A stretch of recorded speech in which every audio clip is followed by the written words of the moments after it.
Doktrin negara Islam Indonesia kembali muncul.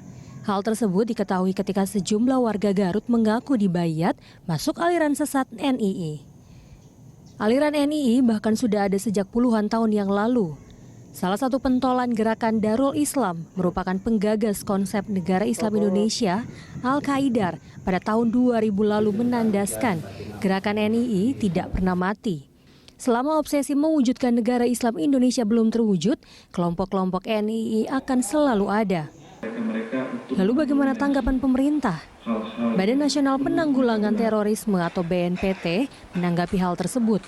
BNPT menjelaskan bahwa undang-undang tentang tindak pidana terorisme belum dapat digunakan untuk menindak hukum ajaran negara Islam Indonesia yang diduga membayat puluhan warga di Garut, Jawa Barat. Saat ini, Indonesia belum ada regulasi yang mengatur agar ideologi-ideologi di luar Pancasila dapat dijerat hukum. Hal itu penting untuk segera digodok agar pemikiran radikal tak menjadi tindak teroris. Dalam kasus yang terjadi di Garut, BNPT mengidentifikasi bahwa NII masih aktif dalam melakukan pergerakannya menyebarkan ideologi khilafah. Kenapa masih banyak orang yang ikut aliran tersebut? Sejumlah iming-iming dijanjikan kepada pengikut kelompok NII dengan syarat menegakkan syariat Islam dengan benar. Para anggota NII juga dijanjikan akan diterima masuk surga. Selain itu, secara duniawi segala kebutuhan mereka akan terpenuhi. Pemerintah perlu bersikap tegas agar tidak ada lagi faham-faham sesat yang muncul di masyarakat, diantaranya dalam mengatur regulasi hukum secara jelas. Ya, pemirsa, dengan tema dialog waspada cuci otak NII, kita akan membahasnya dengan dua narasumber. Sudah hadir secara virtual ada Prof. Irfan Idris, Direktur Deradikalisasi BNPT, dan juga Ridwan Habib, pengamat terorisme Universitas Indonesia. Selamat siang, Prof. Irfan dan juga Mas Ridwan. Apa kabar? Salam sehat. Selamat siang. Oke, baik. Selamat siang, Patricia. Baik. Kita siang ini berbicara lagi soal paham-paham radikal begitu ya, soal NII. Saya mungkin ke Prof. Irfan terlebih dahulu. Prof, ini kan NII sudah muncul bahkan puluhan tahun yang lalu. Sebetulnya kenapa kemudian ini muncul lagi nih, Prof? Apakah memang benar bahwa paham ini kemudian tidak akan pernah mati? Jadi ideologi itu akan selalu tumbuh. Tetapi untuk negara Kesatuan Republik Indonesia, Pancasila sebagai ideologi kita yang sesuai dengan budaya dan kearifan lokal masyarakat Indonesia. Nah, ideolog bisa berakhir, tapi ideologi akan selalu tumbuh. Oleh itu, Undang-Undang Nomor 5 2018 tentang pencegahan itu dikuatkan dengan 3 langkah. Yang pertama, kesiapsiagaan nasional agar kita lebih bersiap dan bersiaga menghadapi mereka. Dalam kesiapsiagaan nasional ini ada 5 poin, yaitu pemberdayaan masyarakat. Masyarakat harus lebih diberdayakan memahami akibat yang dimunculkan, akibat yang ditimbulkan dari ideologi yang bertentangan dengan Pancasila yang membawa nama agama. Kemudian yang kedua, peningkatan kemampuan aparatur. Jadi kemampuan pemahaman, kemampuan fisik, saya kira tidak perlu diragukan, tapi bagaimana memahami agar jangan dikaitkan negara Indonesia dengan salah satu agama itu bukan sesuatu yang pasti dan bisa merusak terus secara dalam. Kemudian ketiga, pelindungan dan peningkatan sarana prasarana. Kemudian yang keempat, pengembangan kajian terorisme. Tentu kajian-kajian secara akademik kita harus tunjuk perbanyak narasi. Dan yang kelima adalah pemetaan wilayah rawan radikal terorisme. Rawan radikal terorisme potensi-potensi seperti misalnya di wilayah Garut yang lagi mencuat di media. Jadi yang perlu diingatkan kepada masyarakat itu yang pertama, kesiapsiagaan nasional. Yang kedua, kontra narasi, narasi narasi yang membumi, narasi rahmatan lil alamin yang lebih komprehensif, karena tadi banyak yang terpapar terutama usia remaja hanya karena janji-janji hadis-hadis eskatologi, ketemu dengan bidadari, masuk surga dan seterusnya. Itu semuanya hanya provokasi yang membuat generasi muda kita terpapar dan terikut kepada kelompok jaringan-jaringan yang menolak Pancasila. Yang ketiga adalah deradikalisasi. Tentunya ini ditujukan kepada mereka yang sudah selesai menjalani proses hukum dan tidak menutup kemungkinan terpapar dan tidak sedikit yang terpapar, kemudian adalah mereka yang berada di dalam lembaga pemasyarakatan. Ini secara maksimal, secara holistik, secara dari hulu ke hilir kita lakukan dengan pendekatan kesejahteraan, pendekatan ekonomi, pendekatan kekeluargaan. Karena dia meskipun masa pandemi Corona 19 itu bisa kita katakan secara offline perekrutan dari pintu ke pintu itu bisa katakan berkurang, tetapi lewat media sosial ini lebih meningkat malah, karena tanpa keluar rumah kita bisa berbaiat dengan dirinya sendiri, belajar dengan dalil-dalil yang menuntun mereka untuk mencapai apa yang diinginkan syariah. Syariah Indonesia sudah menerapkan syariat Islam, tetapi yang tidak tepat adalah memformalkan syariat Islam, karena negara Indonesia bukan negara agama. Misi utama dari NII adalah mengganti negara bangsa menjadi negara agama agar masyarakat ikut bersimpati. Ya, langkah pertama ditogut-togutkanlah pemerintah ini togut tidak menerapkan syariat Islam. Karena kenapa? Syariat Islam di pemahaman yang sudah terpapar dianggap itu adalah sanksi dan hukuman. Sementara syariah itu adalah nilai. Bagaimana kita saling memanusiakan manusia yang tidak beragama saja merindukan kedamaian. Apalagi kita negara yang mengakui 6 agama secara konstitusional. Semua merindukan kedamaian, kesetaraan, ketenangan. Ini yang perlu kita kuatkan di masyarakat agar sejarah itu dipahami secara komprehensif. Ya, NII bisa kita katakan itu adalah negara Islam, negara Indonesia yang Islami. Kenapa dikatakan Islami? Karena menerima perbedaan, menerima dinamika yang terjadi di masyarakat. Perbedaan ini adalah sunnah. Kita tidak bisa memaksakan satu paham ajaran yang kita yakini, yang kita laksanakan harus dipaksakan kepada orang lain. Karena kenapa? Bisa saja kita katakan saya yang paling benar, tapi ada potensi salahnya, orang lain kita anggap salah. Prof, tapi mohon maaf, ada potensi saya potong. Prof, jadi kemarin ya itu kan kasus yang di Garut, Prof ya. Ada nggak sih di daerah-daerah lain yang juga ditemui paham-paham tersebut? Karena mungkin di Garut mungkin yang ramai gitu ya, tapi daerah-daerah ideologi itu kan tidak kelihatan. Ya, ideologi itu tidak kelihatan. Pengaruh-pengaruh akibat bukan single faktor bisa diangkat menjadi penyebab bersimpati. Karena ada 4 kelompok. Ada yang hanya bersimpati, ada yang sudah mendukung, ada yang memiliki militansi yang tinggi, dan ada kelompok-kelompok karismatik, kelompok inti yang mencari peluang untuk memberikan informasi kepada masyarakat tanpa kecuali. Kebetulan di Garut yang diangkat media, ya bukan berarti di wilayah lain. Tidak ada. Tetapi kita harus menjaga keutuhan NKRI dari Sabang sampai Merauke. Oke. Saya ke Mas Ridwan. Mas Ridwan, kalau berbicara soal paham ini, gimana menjelaskannya? Apakah mungkin ini bisa dikatakan lebih berbahaya dari mungkin paham isi seperti itu atau paham-paham yang lainnya? Sebetulnya seberapa berbahaya kemudian paham ini? Sangat berbahaya ya. Tadi sudah dijelaskan oleh Prof. Irfan Idris bahwa NII ini mereka mengingkari Pancasila dan kesepakatan Negara Kesatuan Republik Indonesia. Jadi secara ideologi mereka ini bahaya sekali. Karena kemudian nanti kader-kader mereka, rekrutmen baru mereka itu akan dicekokin paham agar mereka memusuhi Indonesia. Agar mereka menganggap bahwa negara Indonesia ini tidak valid secara hukum syariah. Tadi sudah dijelaskan oleh Prof. Irfan. Cuma memang mereka ini licik sekali, jadi mereka ini bergerak di bawah tanah, dan tadi menggunakan ideologi sehingga senyap, tidak kelihatan, tetapi mereka operasional gitu. Jadi mereka ini mengakali hukum, ya. Mereka berusaha bertindak tidak melanggar hukum sehingga kemudian tidak bisa dijerat. Nah, saya kira ini sudah saatnya barangkali kita dukung BNPT untuk mengusulkan kepada pemerintah agar membuat aturan yang lebih tegas yang melarang tentang paham NII ini, Patricia.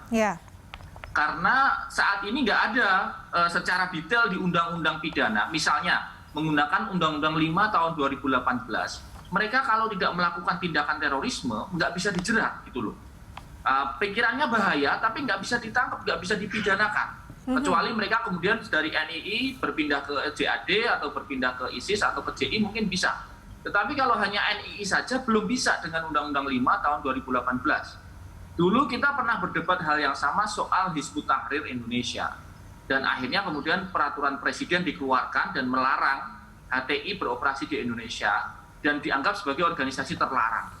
Nah, saya kira ini mumpung ada Prof. Irfan, seorang yang sangat senior di BNPT, mungkin bisa kita usulkan begitu ke pemerintah agar kemudian segera melakukan kajian formula yang paling pas agar orang-orang yang menyebarkan paham NII ini bisa dipidana.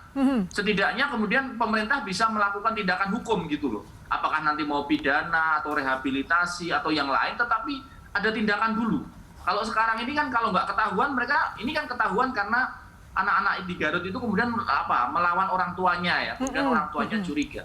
Tapi kalau nggak ketahuan, nah ini kan bahaya sekali. Mereka ini bahaya laten, Patricia.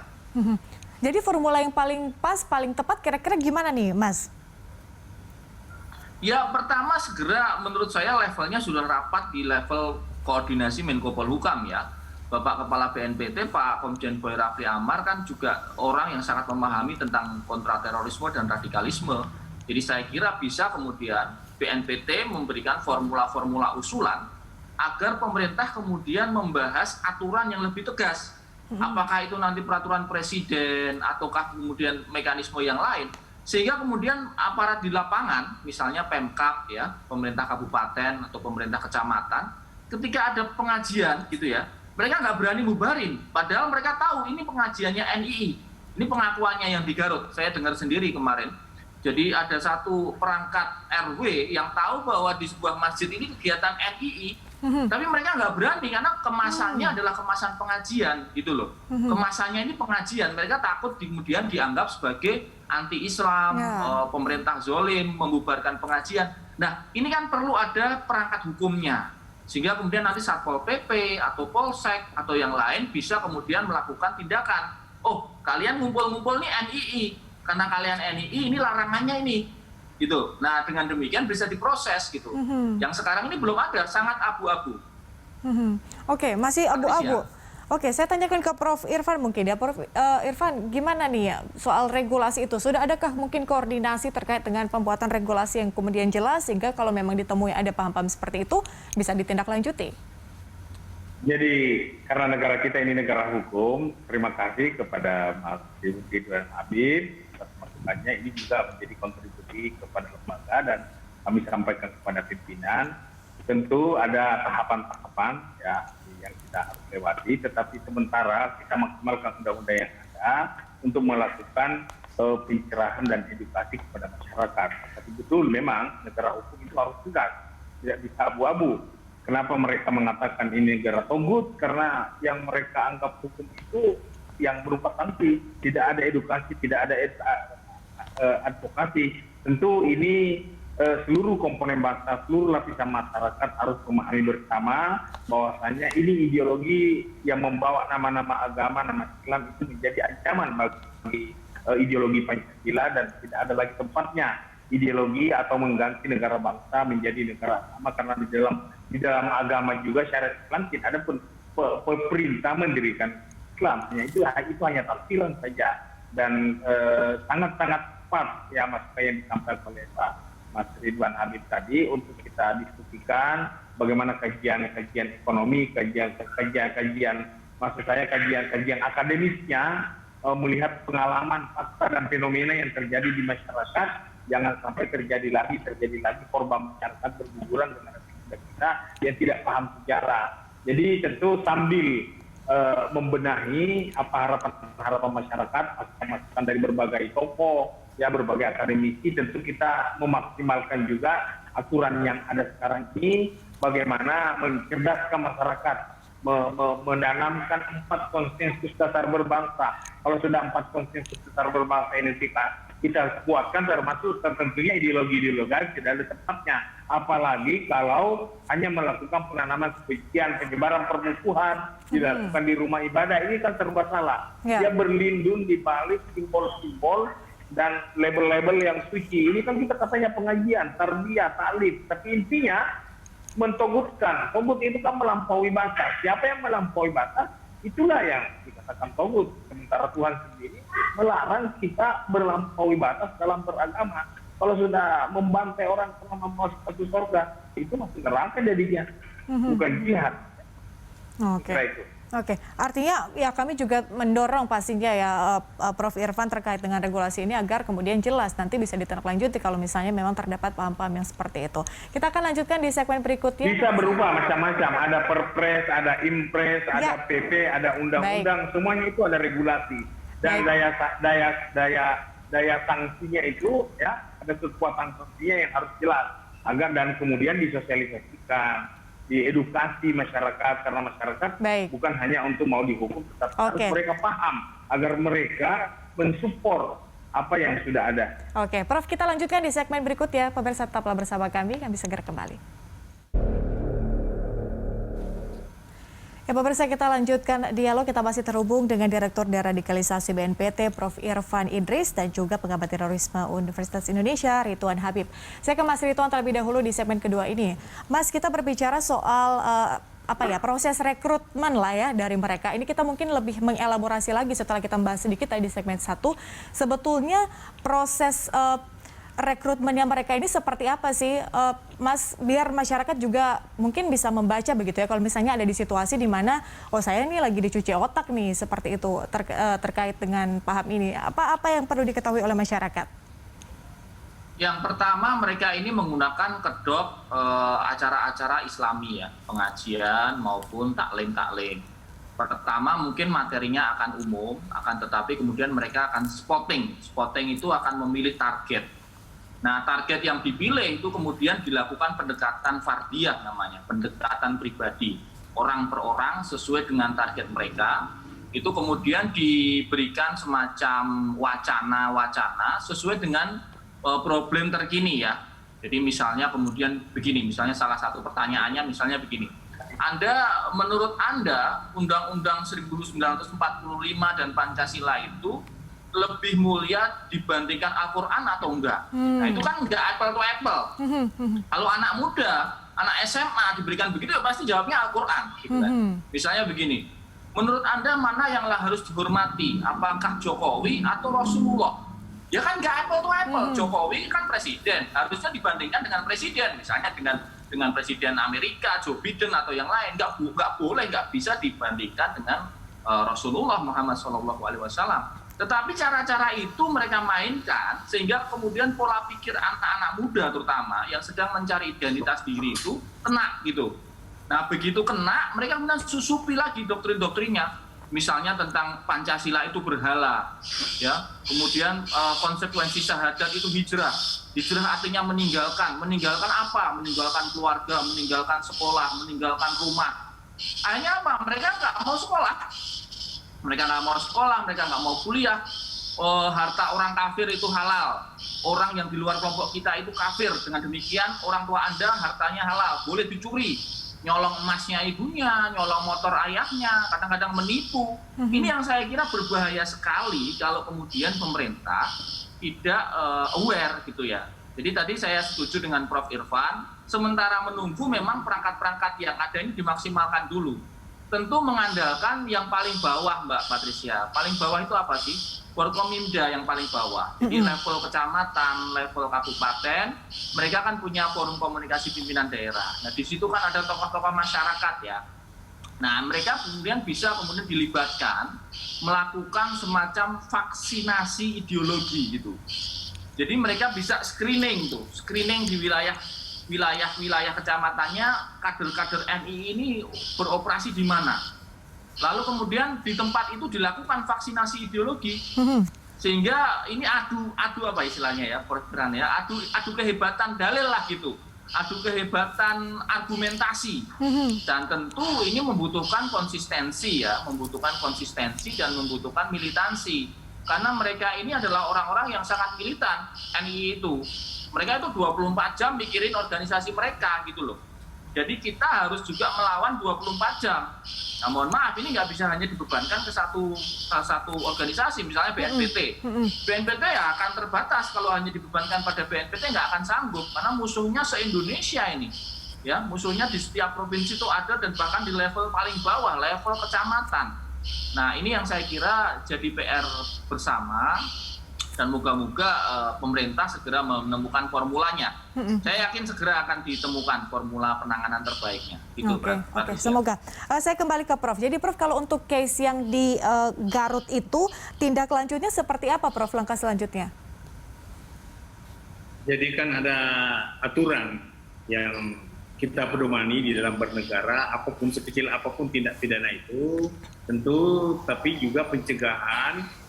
Kita harapkan masyarakat bekerja sama, karena kelompok kecil seperti itu kan militansinya sangat tinggi. Jadi mereka itu adalah small group big plan. Jadi kelompok kecil tetapi rencananya yang sangat besar untuk merubah falsafah negara, ideologi Pancasila dengan mengangkat pertanyaan-pertanyaan yang salah yang tidak punya jawaban seperti yang diungkap tadi saudara saya Pak Mas Ridwan, dibandingkan produk yang tidak selevel, tidak apple to apple seperti itu.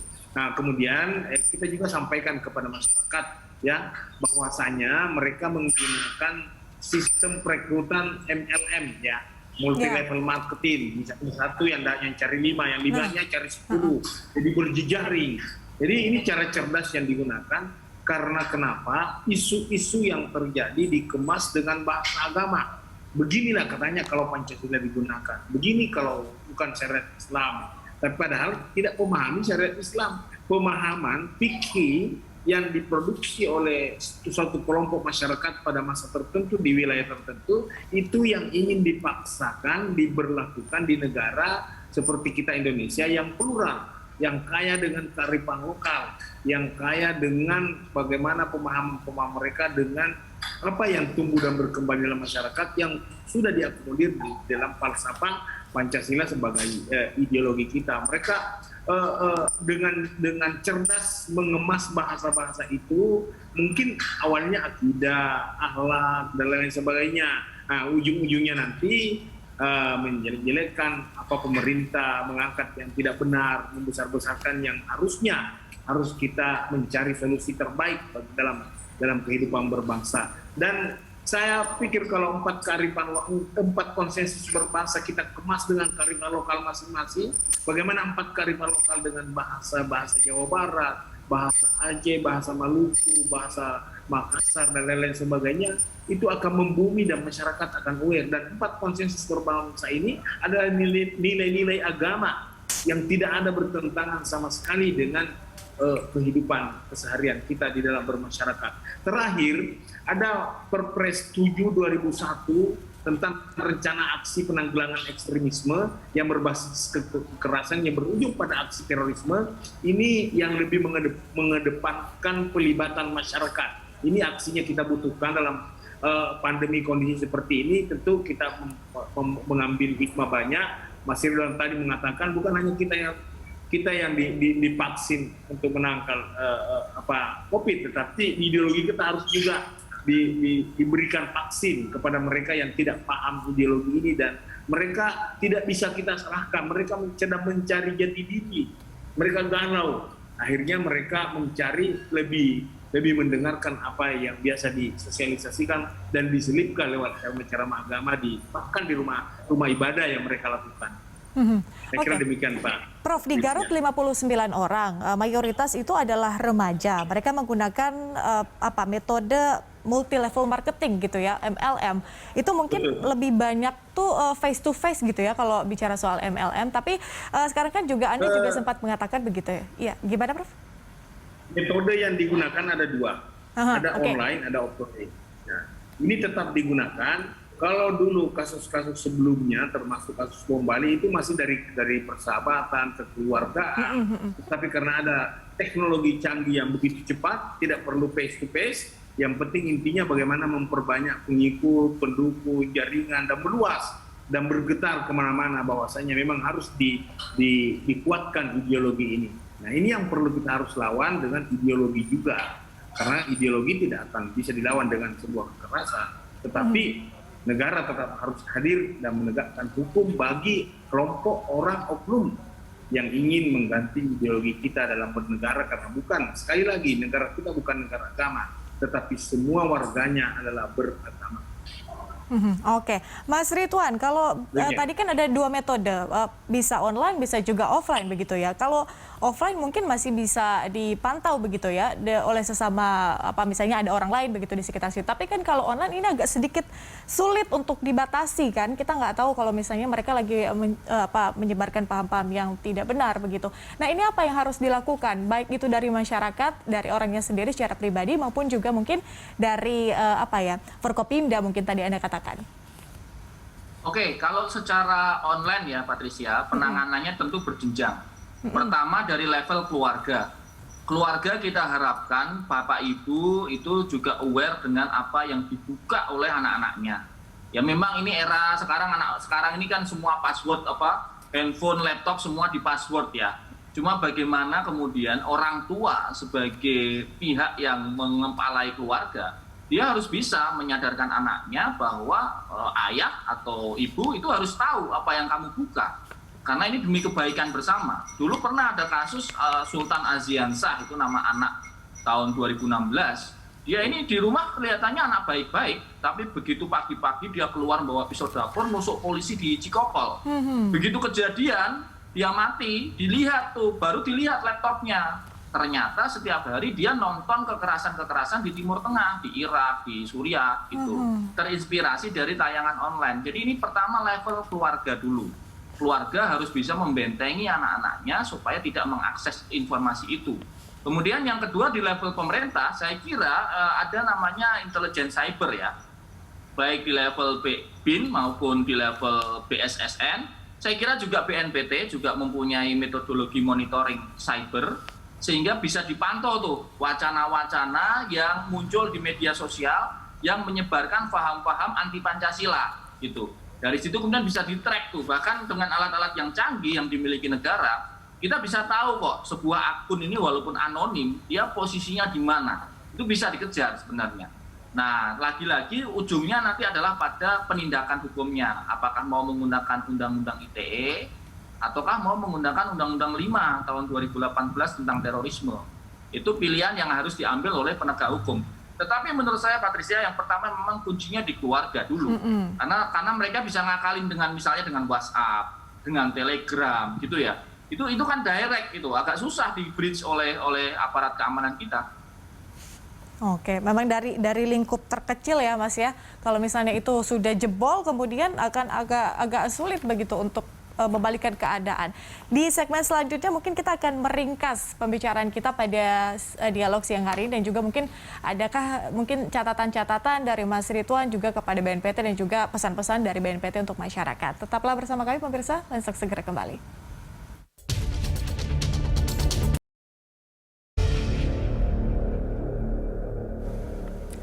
Ya pemirsa, kita lanjutkan dialog. Saya ingin ke Mas Ridwan terlebih dahulu. Mas Ridwan, berbicara soal ini ya, tema kita adalah waspada cuci otak NII ya. Ini ada catatan-catatan atau mungkin meringkas ya perbincangan kita, dialog kita pada siang hari ini, atau mungkin memberikan sedikit tips begitu kepada masyarakat agar kemudian tidak mudah terpengaruh oleh doktrin NII ini. Singkat saja, Mas Ridwan. Baik, terima kasih. Yang pertama, kita harus terus menyuarakan bahwa Indonesia ini sudah syariah, bahwa Pancasila ini sudah sesuai dengan Islam. Ini yang saya kira harus disuarakan oleh semua tokoh agama, terutama tokoh agama Islam, untuk menjadi vaksin ideologi kita kepada anak-anak kita. Karena itu menjadi faktor pertama mereka. Jadi mereka biasanya membenturkan Pancasila dengan Islam, menganggap bahwa lambang burung Garuda itu adalah berhala, dan kemudian disuruh meninggalkan. Ini yang harus pertama kali harus kita terus gaungkan. Nah, yang kedua, sekali lagi saya mengendorse, mendukung BNPT dan pemerintah untuk segera membuat aturan yang lebih detail, yang kemudian bisa menangkap atau setidaknya melakukan tindakan, pemeriksaan, pembubaran, dan yang lainnya terhadap gerakan-gerakan yang berafiliasi dengan NII ini. Saya kira ini yang saya kira ditunggu sekali oleh terutama pemerintah kabupaten ya, di level kabupaten kota, sehingga mereka akan bergerak itu mempunyai landasan hukumnya. Terima kasih. Oke, itu ya, masih soal regulasi, kemudian juga masukan terhadap masyarakat. Terakhir, Prof, silahkan mungkin sedikit pesan begitu untuk masyarakat, khususnya juga bagi tokoh-tokoh agama yang atau orang tua yang sangat berperan penting terkait mewaspadai cuci otak NII ini kita harus menyampaikan kepada masyarakat bahwasanya mengkaji, berdiskusi, taklim, tarbiyah, ceramah, pengajian itu tidak perlu kita khawatir, tetapi diupayakan agar ada beberapa narasumber, ada buku-buku kajian yang bervariasi, yang mengaitkan dengan sejarah perjuangan para pahlawan syuhada bangsa kita, dengan membandingkan perjuangan-perjuangan para sahabat yang Rasulullah sendiri tidak melakukan pembantaian kepada saudara-saudaranya yang seagama, bahkan yang tidak seagama. Islam itu diturunkan sebagai rahmat. Lawan rahmat adalah laknat. Jadi tidak mungkin kita beragama kalau hanya mau mendapat laknat. Hanya disayangkan kepada generasi-generasi kita yang memiliki gira jihad, gira keagamaan yang tinggi, harus dibarengi dengan bacaan, diskusi. Betul tadi Pak Ridwan Habib mengatakan peran keluarga sangat besar, ditambah lingkungan, guru, karena ini butuh pendampingan, pembinaan, pendampingan dan pemberdayaan. Kita bina mereka tidak salah, mereka mau belajar, mereka mau tahu, tetapi kita harus jelaskan kepada mereka bahwasanya hari ini tidak ada yang bisa dicontoh bahwasanya itu adalah negara agama yang sudah menerapkan. Tidak perlu namanya negara agama, tetapi intinya bagaimana kita berkumpul dalam sebuah entitas negara, tetapi kita saling menghargai, menjaga kedamaian, menjaga kesejahteraan, meningkatkan kesejahteraan dan keharmonisan, dan menjaga sesama saudara sebangsa kita yang berbeda keyakinan, tetapi kita bisa duduk bersama, berdiskusi, mendiskusikan tentang kehidupan. Saya kira begitu, Pak. Baik, kita harapkan tentunya paham ini tidak akan terus-menerus didapati dan tidak ada kasus-kasus baru nantinya ke depan. Terima kasih Prof. Irfan dan Mas Ridwan sudah bergabung bersama kami di Lunch Talk. Salam sehat selalu. Mas Ridwan, terima kasih. Thank you. Terima kasih, Prof. Sampai ketemu, Prof. Terima kasih. Thank you. Ya, pemirsa, Lunch Talk masih akan kembali usai jeda tetap.